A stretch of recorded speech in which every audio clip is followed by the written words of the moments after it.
가슴이 다시 뛰기 시작했을 때 그것이 마지막 설렘이 될 줄 누가 알았을까요? 이한영은 59살의 나이에도 여전히 자신의 마음이 이렇게 격렬하게 요동칠 수 있다는 사실에 놀라고 있었습니다. 부산 해운대 앞바다가 내려다 보이는 작은 게스트하우스 바다향에서 조용히 노후를 준비하며 살아가던 그녀에게 갑작스럽게 찾아온 운명적인 만남은 달콤한 꿈과 악몽 사이의 경계를 모호하게 만들어 놓았습니다.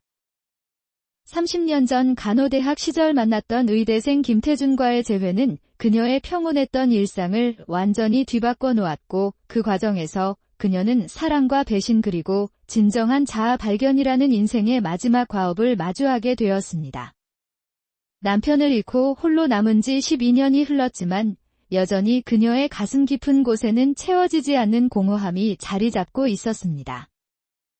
아들 준호는 캐나다에서 자신의 가족과 함께 살고 있어 한 달에 한 번씩 화상통화로 안부를 묻는 것이 전부였고, 겉으로는 당당하고 독립적인 중년 여성의 모습을 유지하고 있었지만 내면 깊숙한 곳에서는 누군가와 진정한 교감을 나누고 싶다는 갈망이 끊임없이 꿈틀거리고 있었습니다.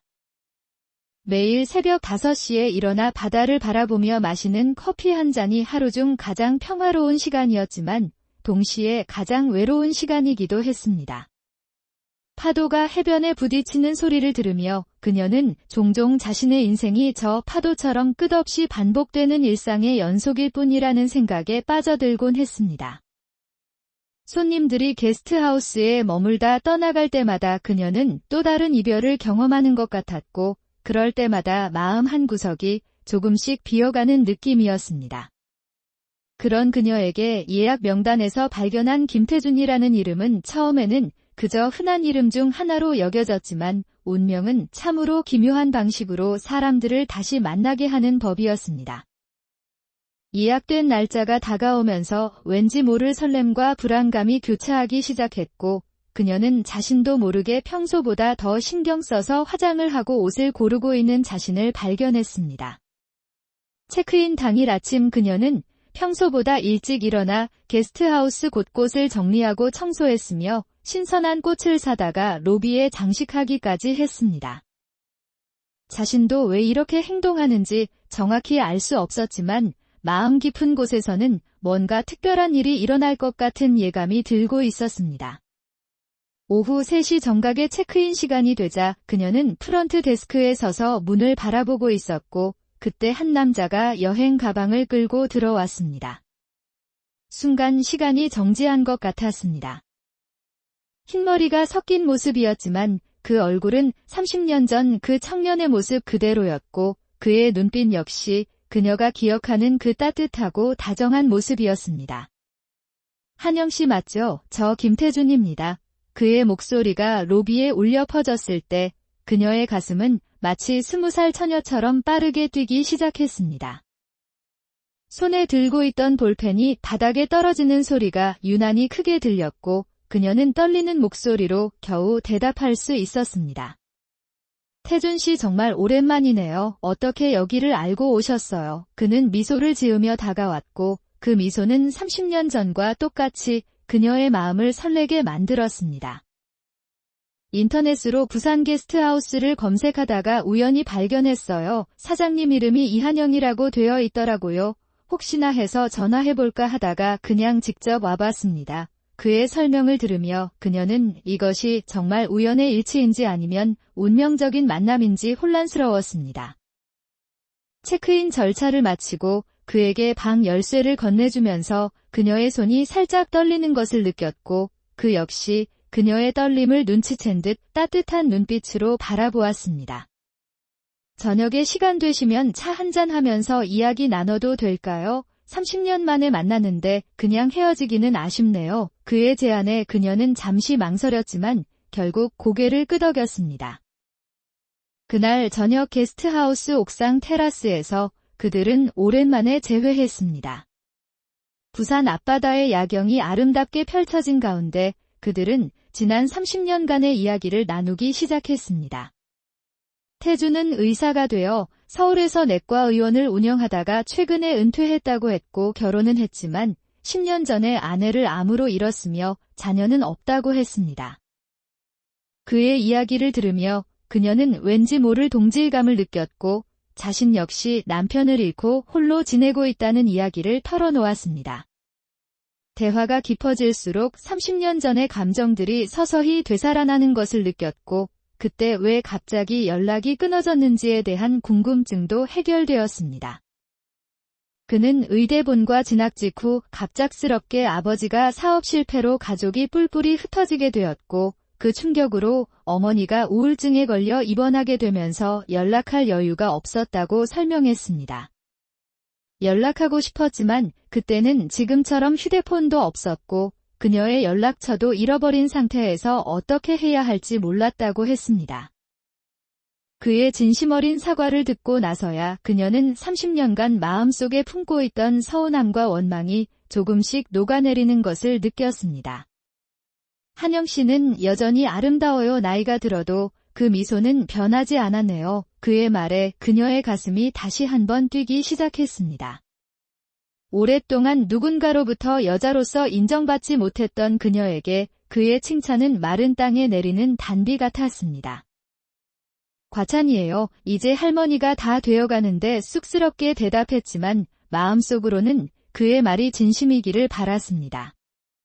나이는 숫자에 불과해요. 중요한 건 마음이죠. 우리 마음은 아직 젊지 않나요? 그의 말에 깊이 공감했고 그와 함께 있으면 정말로 마음이 젊어지는 느낌이었습니다.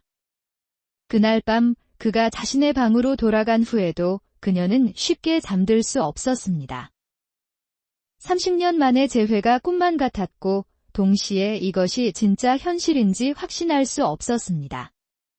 다음 날 아침 그녀는 평소보다 일찍 일어나 화장을 더 신경 써서 하고 옷도 예쁜 것으로 골라 입었습니다. 10년 만에 처음으로 미용실에 가서 머리도 새로 했고 오랫동안 사용하지 않았던 향수도 살짝 뿌렸습니다. 조식 시간에 그를 만났을 때 그는 그녀의 변화를 금세 알아차리고 더욱 아름다워지셨네요라고 말했습니다. 그의 칭찬에 그녀는 마치 20살 처녀가 된 것처럼 수줍어했습니다. 그날부터 그들은 매일 많은 시간을 함께 보내기 시작했습니다. 부산의 명소들을 함께 둘러보고 해변을 산책하며 조용한 카페에서 긴 대화를 나눴습니다. 태주는 의사로서 세계 각국에서 봉사활동을 했던 흥미로운 이야기들을 들려주었고 그녀는 간호사로 일하며 겪었던 다양한 에피소드들을 나누었습니다. 마치 30년의 공백을 메우려는 듯 그들은 서로에 대해 알고 싶어 했고 함께 있는 시간이 늘어날수록 감정도 깊어져 갔습니다. 어느 날 저녁 해변 레스토랑에서 저녁 식사를 하던 중 태준이 진지한 표정으로 말했습니다. 한영 씨, 솔직히 말하면 당신을 다시 만나기 위해 여기 온 거예요. 우연이 아니라 의도적으로 찾아온 거죠. 그의 고백에 그녀는 놀라면서도 한편으로는 기뻤습니다.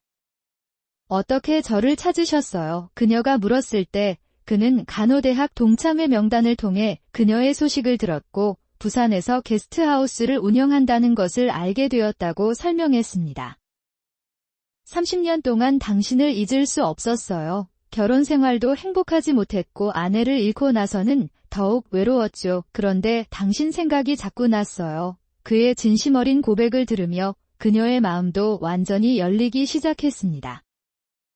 저도 마찬가지예요. 결혼 생활이 행복하지 못했던 건 아니지만 항상 마음 한구석에 태준 씨가 있었어요. 그들의 고백 이후 관계는 더욱 깊어졌고 그녀는 오랫동안 잊고 있던 사랑의 감정을 다시 느끼기 시작했습니다. 매일 아침 눈을 뜨는 것이 즐거웠고 그를 만날 생각에 가슴이 설렜습니다. 하지만 동시에 불안감도 커져갔습니다. 이 나이에 찾아온 사랑이 과연 진짜일까 하는 의심과 함께 주변 사람들의 시선도 신경 쓰였습니다. 어느 날 아들 준호와 화상 통화를 하던 중 그녀의 변화를 눈치챈 준호가 물었습니다. 엄마, 뭔가 달라 보이는데 좋은 일 있어요? 화장도 예쁘게 하고 옷차림도 신경 쓰시고. 그녀는 당황하며 그냥 날씨가 좋아서 그런가 봐라고 대답했지만 준호는 의심스러운 눈빛을 거두지 않았습니다. 그때 마침 태준이 로비를 지나가는 모습이 카메라에 잡혔고 준호는 즉시 물었습니다. 엄마, 저 남자 누구예요? 그냥 게스트하우스 손님이야 대답했지만 이미 늦었습니다. 준호는 그녀의 표정을 읽은 듯 했습니다. 설마 남자친구 생긴 거 아니죠? 엄마 조심하세요. 아빠도 그렇게 갑자기 떠나셨잖아요. 준호의 걱정스러운 말에 그녀의 가슴이 아팠습니다. 남편은 심장마비로 갑작스럽게 세상을 떠났고 그 충격이 아들에게도 큰 상처로 남아있었던 것입니다. 그런 거 아니야 준호야, 걱정하지 마. 화상통화를 마치고 나서 그녀는 복잡한 심경이 되었습니다.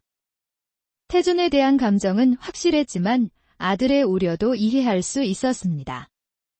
게다가 태준은 일주일만 머물 예정이었는데 계속 체류 기간을 연장하고 있었고 그의 진심을 완전히 믿어도 될지 확신이 서지 않았습니다. 다음 날 태준은 그녀에게 흥미로운 제안을 했습니다. 한영 씨, 이 게스트하우스 정말 좋은 위치에 있네요. 좀 더 확장해서 펜션으로 만들면 어떨까요? 부산 관광객들이 계속 늘고 있으니까 수익성도 좋을 것 같아요. 그의 제안에 그녀는 놀랐습니다. 혼자 운영하기에도 벅찬데 확장은 생각해보지 않았어요. 태준은 미소를 지으며 계속 말했습니다. 제가 투자할 수 있어요. 은퇴금도 있고 우리 함께하면 좋을 것 같아요. 작은 사업 파트너십이라고 생각하세요. 그의 제안이 갑작스러웠지만 한편으로는 설레기도 했습니다. 함께 사업을 한다는 것은 계속 만날 수 있다는 의미였으니까요. 하지만 다른 한편으로는 불안했습니다. 너무 성급한 결정은 아닐까 하는 생각이 들었습니다. 그날 오후 정기 건강검진을 받으러 병원에 갔습니다. 의사는 심각한 표정으로 검사 결과를 설명했습니다. 이한영 씨 유방에 혹이 발견되었어요. 정밀 검사를 받아보시는 게 좋겠습니다. 의사의 말에 그녀의 가슴이 철렁 내려앉았습니다. 혹시 심각한 건가요? 떨리는 목소리로 물었습니다. 지금 단계에서는 확실히 말씀드리기 어렵지만 유방암일 가능성도 있어요. 정확한 진단을 위해서는 조직 검사가 필요합니다. 병원을 나오는 길 그녀의 머릿속은 복잡했습니다. 유방암이라니 이제 겨우 인생에 새로운 희망이 보이기 시작했는데 태준에게 이 사실을 말해야 할지 고민되었지만 확실한 진단도 나오지 않은 상태에서 그를 걱정시키고 싶지 않았습니다. 게스트하우스로 돌아왔을 때 태준은 옥상 테라스에서 바다를 바라보고 있었습니다. 그녀가 다가가자 반갑게 웃으며 맞아주었습니다. 어디 다녀오셨어요? 얼굴이 좋지 않아 보이는데 태준의 걱정스러운 눈빛에 그녀의 마음이 흔들렸습니다. 아니에요. 그냥 조금 피곤해서요. 건강검진 결과는 말하지 않기로 했습니다. 그날 저녁 태준은 다시 사업 확장 이야기를 꺼냈습니다. 생각해봤는데 정말 좋은 기회가 될 것 같아요. 제가 사업계획서도 대략 작성해봤어요. 그가 노트북을 꺼내 보여주었습니다. 거기에는 상세한 사업계획과 수익 예측 심지어 건축 설계도까지 있었습니다. 이걸 언제 준비하신 거예요? 놀라서 물었습니다. 며칠 전부터 조금씩 준비했어요. 은퇴 후에 뭔가 의미 있는 일을 하고 싶었거든요. 당신과 함께라면 더 의미 있을 것 같아서. 그의 말에 마음이 따뜻해졌지만 동시에 의사의 말이 계속 머릿속을 맴돌았습니다. 만약 정말 유방암이라면 이런 상황에서 사업 확장이라니 좀 더 생각해 볼게요. 태준 씨 큰 결정이니까 신중하게 하고 싶어요. 조심스럽게 대답했습니다. 태준은 이해한다는 듯 고개를 끄덕였습니다. 물론이죠. 충분히 생각해보세요. 저는 기다릴 수 있어요. 그의 다정한 말에도 불구하고 그녀의 마음은 복잡했습니다. 밤에 혼자 남겨졌을 때 아들 준호에게 전화를 걸었습니다. 태준과의 재회 사업 제안 그리고 건강검진 결과까지 모든 이야기를 털어놓았습니다. 엄마 당장 내가 갈게요. 건강이 먼저예요. 그 사람 정말 믿을 수 있어요. 준호의 걱정스러운 목소리가 전화기 너머로 들려왔습니다. 아직 확실한 건 아니야 준호야. 하지만 그 사람이 나쁜 사람 같지는 않아. 통화를 마치고 창밖을 바라보았습니다. 바다는 여전히 어둠 속에서 파도를 일으키고 있었고 그녀의 마음도 저 바다처럼 출렁이고 있었습니다. 정말 태준을 믿어도 될까? 이 나이에 찾아온 사랑이 진짜일까? 아니면 또 다른 이별을 준비해야 할까? 다음 날 아침 창문으로 내다보던 중 이상한 광경을 목격했습니다. 태준이 낯선 남자와 게스트하우스 옆 건물을 둘러보고 있었습니다. 두 사람은 무언가를 진지하게 논의하는 듯했고 그 남자는 서류 가방을 들고 있었으며 태준에게 무언가를 보여주고 있었습니다. 부동산 중개업자인 것 같았습니다. 의심이 들기 시작했습니다. 태준은 그녀의 허락도 없이 이미 다음 단계를 진행하고 있었던 걸까요? 그들이 헤어진 후 태준이 게스트하우스로 돌아왔을 때 그녀가 물었습니다. 아까 밖에서 누구와 이야기하고 있었어요. 태준은 잠시 당황한 기색을 보이더니 곧 태연하게 대답했습니다. 그냥 부산 부동산 시장에 대해 알아보고 있었어요. 여기서 오래 살면 어떨까 생각 중이라서요. 그의 설명이 완전히 솔직하지 않다는 느낌이 들었습니다. 그녀의 직감은 대체로 맞는 편이었습니다. 태준 씨 솔직히 말해주세요. 저한테 뭔가 숨기고 있는 것 같은데 정면으로 마주보며 말했습니다. 태준은 잠시 침묵하더니 한숨을 쉬었습니다. 사실은 당신에게 깜짝 선물을 준비하고 있었어요. 미리 정보를 알아보고 있었죠. 그의 설명이 진실일까요? 의심이 완전히 사라지지 않았습니다. 그날 오후 준호에게서 전화가 왔습니다.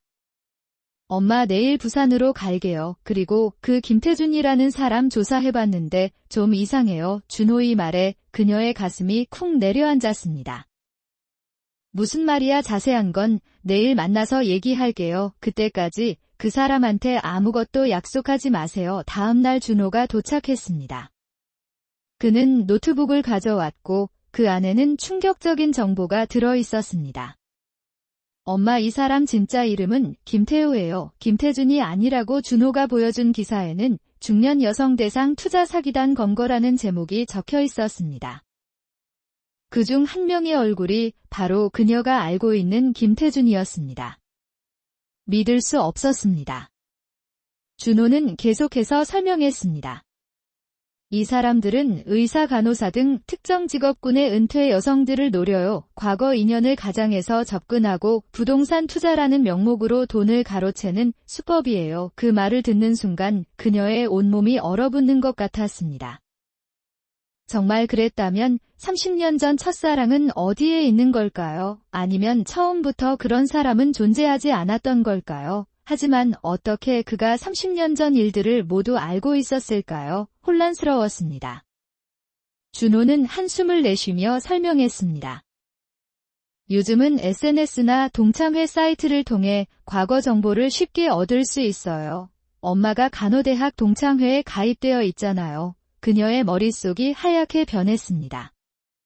모든 것이 거짓이었다니, 단 하나도 진실이 없었다니. 엄마, 경찰에 신고해야 해요. 증거를 수집해야 해요. 준호의 결단력 있는 목소리가 들렸지만 그녀는 충격에서 벗어나지 못했습니다. 모든 것이 꿈만 같았습니다.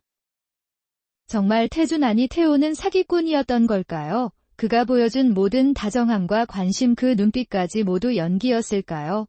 경찰에 신고한 후 그들은 태우의 자백을 이끌어내기 위한 계획을 세웠습니다. 경찰은 증거 수집을 위해 대화를 녹음할 것을 권했습니다. 준호는 그녀가 정말 그런 계획을 실행할 수 있을지 걱정했습니다. 엄마, 괜찮겠어요? 제가 대신할까요? 하지만 그녀는 결심했습니다. 아니야, 내가 직접 해야 해. 이건 내 문제니까. 그날 저녁 그녀는 태우를 저녁 식사에 초대했습니다. 가슴은 떨렸지만 용기를 내야 했습니다. 태우는 평소처럼 다정하게 미소 지으며 나타났습니다. 식사 도중 그녀가 화제를 꺼냈습니다. 태준 씨, 생각해봤어요. 게스트하우스 확장 계획 함께하고 싶어요. 태우의 눈이 반짝였습니다. 정말이에요. 정말 잘 생각하셨어요. 절대 후회하지 않을 거예요. 그의 열정적인 반응이 이제는 가짜라는 것을 알고 보니 더욱 가슴이 아팠습니다. 그래요? 투자금은 얼마나 필요한가요? 우선 5천만 원 정도가 필요할 것 같아요. 나중에 더 필요하면 다시 상의하고 태우가 말했습니다.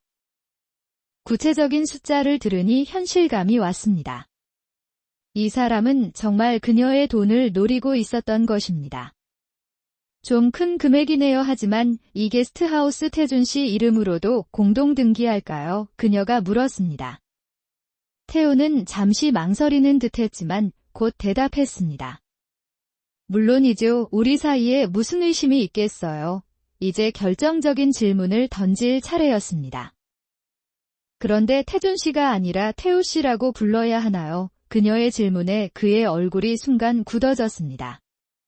무슨 말씀이세요? 그가 더듬거리며 말했습니다. 그녀는 곧바로 그를 정면으로 응시하며 말했습니다.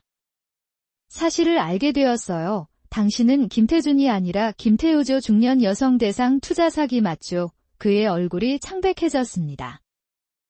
벌떡 일어나려 했지만 그때 준호와 경찰이 다가왔습니다. 움직이지 마세요. 경찰입니다. 태우는 어쩔 줄 몰라 하다가 이내 체념한 듯 다시 자리에 앉았습니다. 이게 다 오해예요. 한영 씨, 제가 설명할 수 있어요. 하지만 이미 늦었습니다. 경찰은 녹음된 대화와 함께 태우의 사기 행각에 대한 충분한 증거를 확보했습니다. 그 자리에서 태우는 체포되었습니다. 그가 경찰에 끌려나가는 모습을 보며 그녀의 가슴 한구석이 무너져 내리는 듯 했습니다. 설령 모든 것이 거짓이었다 해도 그녀의 마음은 진심이었으니까요. 그날 밤 준호는 그녀의 곁을 지켜주었습니다. 엄마 괜찮아요. 이제 정말 괜찮아요. 아들의 따뜻한 손길이 그녀의 마음을 위로해 주었습니다. 괜찮아 준호야. 이제 정말 괜찮아. 눈물이 흘렀지만 그것은 슬픔보다는 해방감에 가까웠습니다. 오랫동안 품어온 미련과 그리움 그리고 새롭게 생겼던 착각까지 모두 놓아줄 시간이었습니다. 다음 날 부산대학교 병원에서 정밀검사를 받았습니다. 준호가 함께 해주어 마음이 든든했습니다. 검사 결과를 기다리는 시간이 유난히 길게 느껴졌습니다.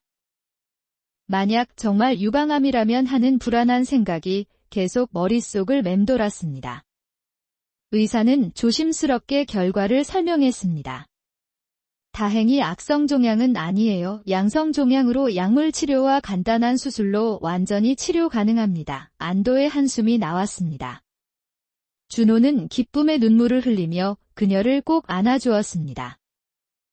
엄마 다행이에요. 정말 다행이에요. 건강 문제가 해결되자 이제 마음의 상처를 치유할 차례였습니다. 경찰 조사 결과 태우는 이미 8명의 여성에게 비슷한 수법으로 접근해 사기를 저지른 전력이 있었습니다. 그는 SNS나 동창회 명부 등을 이용해 피해자들의 과거를 조사한 후 첫사랑이나 옛 연인으로 가장해서 접근했다고 합니다. 의사, 간호사, 교사 등 특정 직업군의 은퇴 여성들이 주요 타겟이었습니다. 특히 의료진처럼 특정 집단은 동창회나 모임이 활발해서 정보 수집이 용이했다고 합니다. 태우의 사기 행각이 언론에 보도되면서 다른 피해자들도 용기를 내어 신고하기 시작했습니다.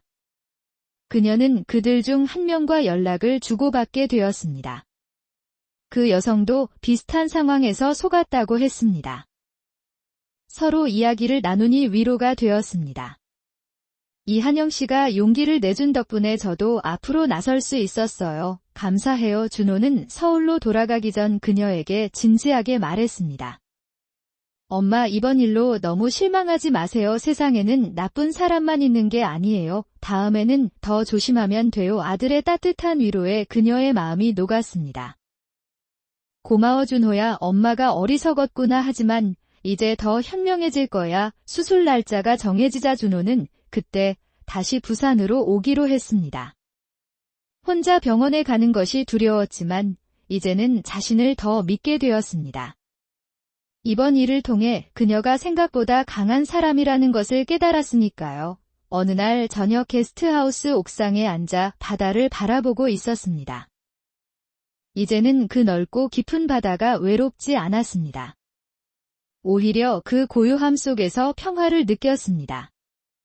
30년간 그리워했던 사람은 처음부터 존재하지 않았을지도 모릅니다.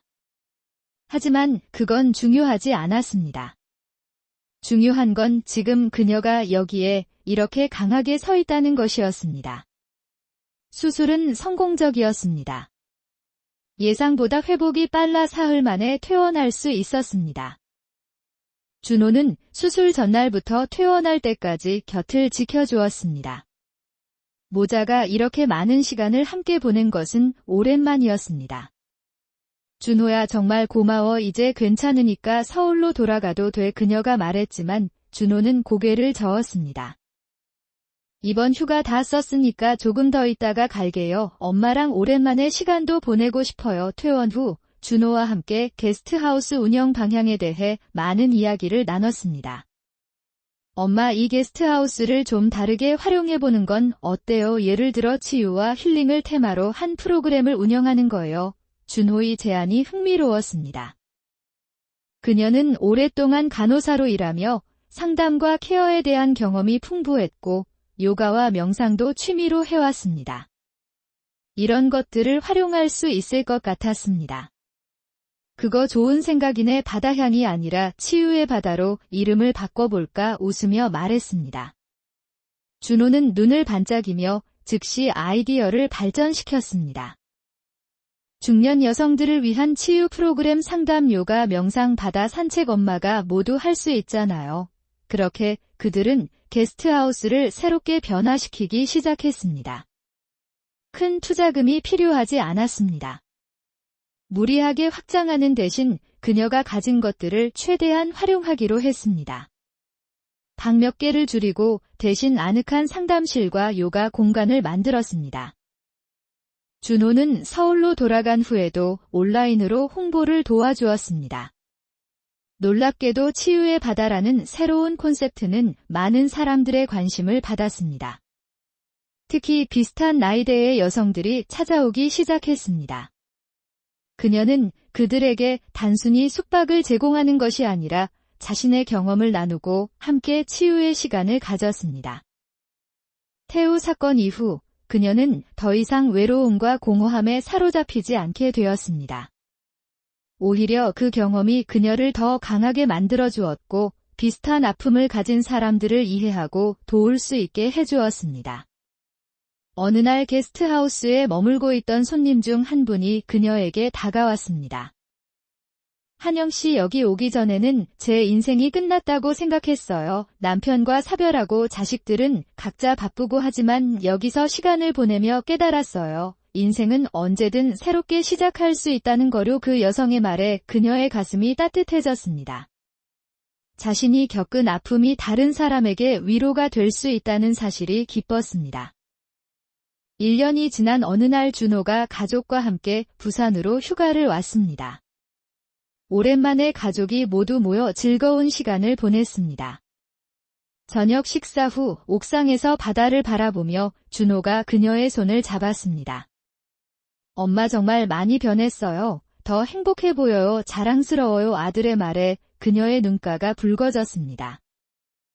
고마워 준호야. 정말 지금이 가장 행복해. 이런 날이 올 줄 몰랐는데 어쩌면 태우를 만나지 않았다면 그녀는 여전히 채워지지 않는 공허함 속에서 살고 있었을지도 모릅니다. 그 아픈 경험이 오히려 그녀에게 새로운 길을 열어주었습니다. 바다는 여전히 밀물과 썰물을 반복하고 있었습니다. 인생도 그렇게 밀려왔다 밀려가는 것일 것입니다. 중요한 건 그 흐름 속에서 자신을 잃지 않는 것, 누군가에게 기대어 사는 것이 아니라 스스로 서서 자신의 길을 걸어가는 것입니다. 게스트하우스 입구에 새로 걸린 간판을 바라보았습니다. 치유의 바다, 당신의 내면에서 시작되는 여행. 이제 그녀는 알고 있었습니다. 황혼의 외로움은 사랑이 아닌 자기 자신으로 채워야 하는 것임을, 진정한 치유는 다른 누군가가 아닌 바로 자신에게서 시작된다는 것을, 그리고 무엇보다 어떤 나이에도 새로운 시작은 가능하다는 것을 바다를 바라보며 생각했습니다. 30년 전의 첫사랑은 결국 허상이었을지도 모르지만 그 그리움을 통해 발견한 자신은 진짜였습니다. 이제는 더 이상 누군가 없이는 살 수 없다고 생각하지 않습니다. 오히려 자신과 함께 사는 법을 배웠습니다. 그리고 그것이 바로 인생에서 가장 아름다운 사랑의 형태가 아닐까 싶습니다. 해변에 혼자 서서 석양을 바라보는 그녀의 모습이 더 이상 외롭지 않았습니다. 그 고독 속에서 발견한 내면의 평화와 강함이 있으니까요. 어쩌면 이것이 진정한 황혼의 아름다움인지도 모릅니다. 인생의 마지막 장을 향해 가는 길에서 가장 빛나는 자신을 발견하는 것, 그것이 바로 그녀가 30년 만에 첫사랑 재회를 통해 얻은 가장 소중한 선물이었습니다.